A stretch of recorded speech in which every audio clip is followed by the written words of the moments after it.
Hi, I'm Dr. Mohammadipour from Mashhad University of Medical Sciences. In this file, I'm gonna talk about the frontal lobe, the largest lobe in the cerebral hemisphere.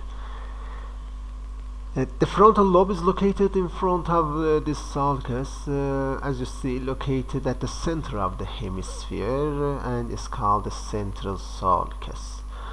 The part of the cortex located in front of the central sulcus is the frontal lobe. The frontal lobe consists of three surfaces: the superolateral surface, the medial surface on the other side, and the inferior surface. On the superolateral surface, we've got four gyri. The gyri or gyrus is an elongated part of the cortex located between two sulci, okay, or located between the sulcus and the cerebral border. This part of the cortex is a gyrus, okay. This is a gyrus. This is a gyrus. And as I said, the superolateral surface in the frontal lobe consists of four gyri. This gyrus, located in front of the central sulcus, is the precentral gyrus. Pre means in front of, pre means anterior to. This gyrus, because it's located just in front of the central sulcus, is called the precentral gyrus. And here in front of the gyrus, we've got the precentral sulcus. So remember that on the superolateral surface, we've got a precentral sulcus and a precentral gyrus and a precentral sulcus. And you can say the precentral gyrus is located between the precentral sulcus and the central sulcus. Yeah. Here we've got three frontal gyri. This gyrus is the superior frontal gyrus. This one is the middle frontal gyrus, and this one is the inferior frontal gyrus. And as you see, these frontal gyri are separated by two frontal sulci. This sulcus is the superior frontal sulcus between the superior frontal gyrus and the middle frontal gyrus, and this one is the inferior frontal sulcus between the inferior frontal gyrus and the middle frontal gyrus. Yeah. Look at the inferior frontal gyrus.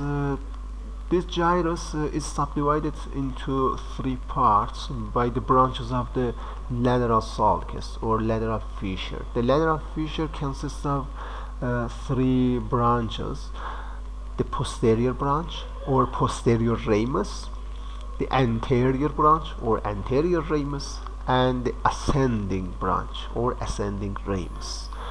This part of the gyrus, this part of the inferior frontal gyrus, located below the anterior branch, is the pars orbital or orbital part of the gyrus.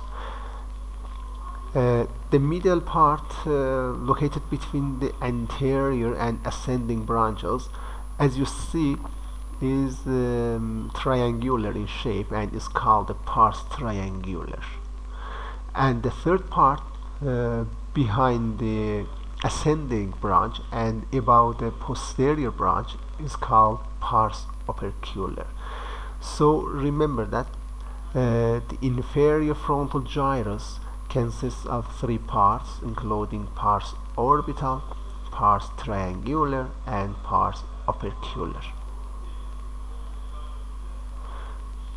On the medial surface, first you should find the central sulcus because it's border between the frontal lobe and parietal lobe.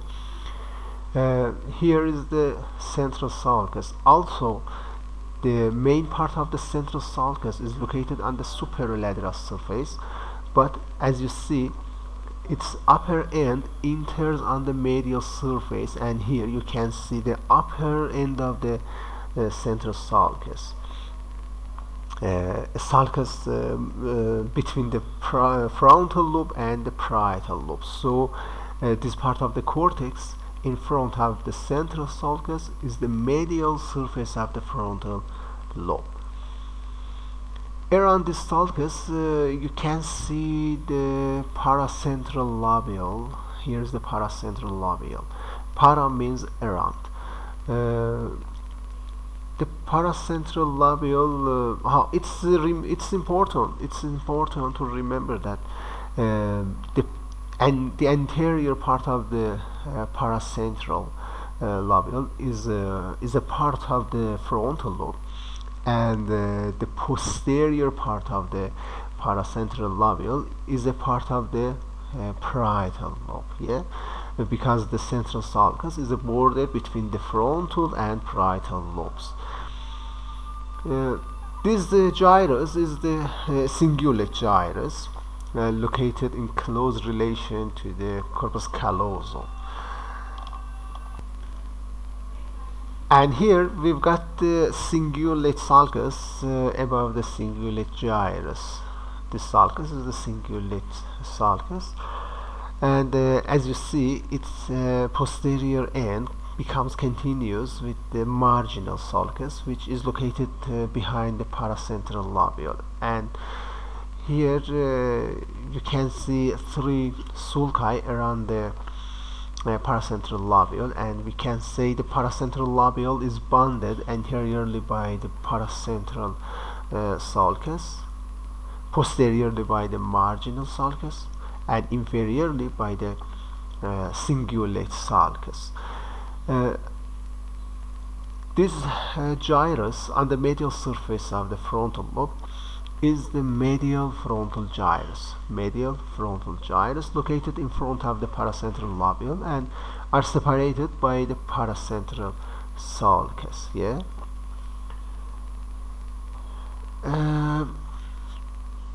You must be able to find these structures on the MRI sections, and this slide shows a sagittal section from a brain MRI.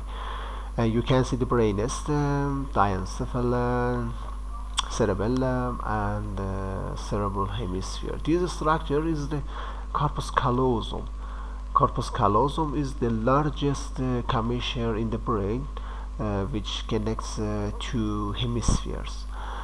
And as I said, this gyrus just above the corpus callosum is the cingulate gyrus, which is a part of the limbic lobe. Okay, and above the cingulate gyrus you can find the cingulate sulcus, and as you see, its posterior end becomes continuous with the marginal sulcus behind the paracentral lobule. So this part of the cortex is the paracentral lobule, and you can see the central sulcus and also paracentral sulcus. Paracentral sulcus is located between the paracentral lobule and the medial frontal gyrus. Yeah. Let's see the inferior surface. On the inferior surface of the frontal lobe, we've got the olfactory sulcus, contains the olfactory bulb and olfactory tract. Just medial to the olfactory sulcus, we've got the rectus gyrus or the straight gyrus. Rectus gyrus or the straight gyrus. And on the lateral side of the olfactory sulcus or lateral side of the olfactory tract, we've got the orbital gyri and orbital sulci. Okay.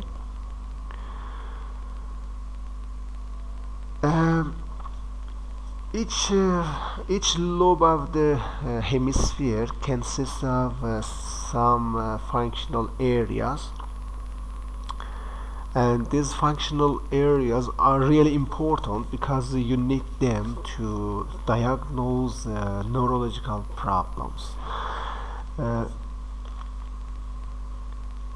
The functional areas in the frontal lobe are the primary motor area, the premotor area, frontal eye field area, frontal eye field, Broca's area or motor speech area, and the prefrontal area. Let's study one by one. The primary motor area is one of the most important functional areas in the brain because it's responsible for movements. You can move your hand, you can move your leg, you can walk because your primary motor is healthy. This area is also called M1, M from motor, and corresponds to area 4 of Brodmann. The functional areas are numbered by Brodmann, and each functional area has own number. And remember that the primary motor area corresponds to area 4. This area consists of two parts. One part is located on the superolateral surface and lies in the precentral gyrus, and one part is located on the medial surface and lies in the anterior part of the paracentral lobule. This slide shows that the neurons on the medial surface, or neurons in the anterior part of the paracentral lobule, are responsible for movement in the inferior limb, and the neurons in the precentral gyrus are responsible for movement of rest of the body, for shoulder, for hand, for neck, for face, tongue. Okay, and it's important to remember that each primary motor area is responsible for movements on the opposite side of the body. So damage to this area leads to contralateral hemiplegia. Hemi means half, plegia means paralysis, and contralateral means opposite side. For example, if the left primary motor area is damaged, the right half of the body is paralyzed, and damage to the right primary motor area, damage to the right primary motor area results in paralysis in the left half of the body.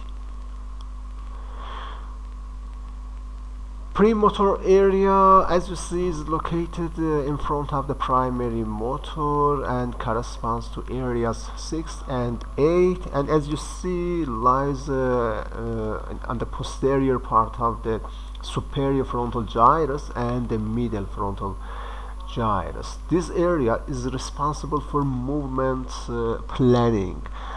For example, I want to flex my fingers. I can do that slowly or fast. You want to walk. You can walk slowly. You can walk fast, or you can run. Yeah. Planning for these movements is the function of the premotor area. It's important to remember that premotor area lesions will not cause plegia or paralysis, okay, but doing some movements are difficult to patient, but there is no plegia, there is no paralysis. Okay, here is the frontal eye field located in the middle frontal gyrus on the posterior end of the middle frontal gyrus, and corresponds to areas 8 and 9 of Brodmann. Stimulation of this area, the frontal eye field area, causes both eyes, both right and left eyes, to move to the opposite side. Okay, for example, the stimulation of the left frontal eye field causes both eyes to move to the right side, and stimulation of right frontal eye field causes both eyes to move to the left side. And stimulation of the frontal eye field may be voluntary or due to some neurological disorders such as epilepsy. And here we've got the Broca's area or motor speech area lies in the inferior frontal gyrus and corresponds to areas 44 and 45. The Broca's area enables us to speak fluently. Okay, it's responsible for influence of the speech. In addition to motor speech area, we've got sensory speech area or Wernicke's area, which is located in the temporal lobe. And as you see, this area, the sensory speech area, sends projections or fibers, nerve fibers, to the Broca's area, and these fibers are called arcuate fasciculus. Fasciculus means a bundle, a small bundle of the nerve fibers. Okay, and this arcuate fasciculus connects the Wernicke's area to the Broca's area. The Wernicke's area or sensory speech area is responsible for comprehension. For example, if I ask you to describe the frontal lobe, you get my mean, you get my question, and describe the frontal lobe, not, for example, the parietal lobe, not, for example, the occipital lobe. Okay, this means comprehension. And the Broca's area is motor speech area and located in the frontal lobe, and as I said, is responsible for fluency in speech. Damage to these areas, damage to the Wernicke's area or the Broca's area, results in aphasia. Aphasia means inability in speech. And it's important to remember that we've got these areas, the speech areas, just on one hemisphere, and it's located in the dominant hemisphere. The dominant hemisphere in many people is the left hemisphere. Okay,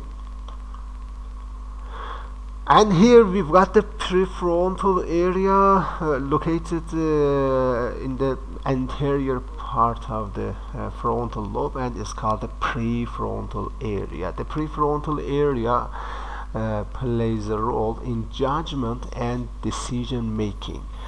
It also plays an important role in social relationships, and prefrontal area lesion results in ebolia. Ebolia means personality changes. So this area is among the important functional areas in the brain. Thank you so much for your attention. Have a good time.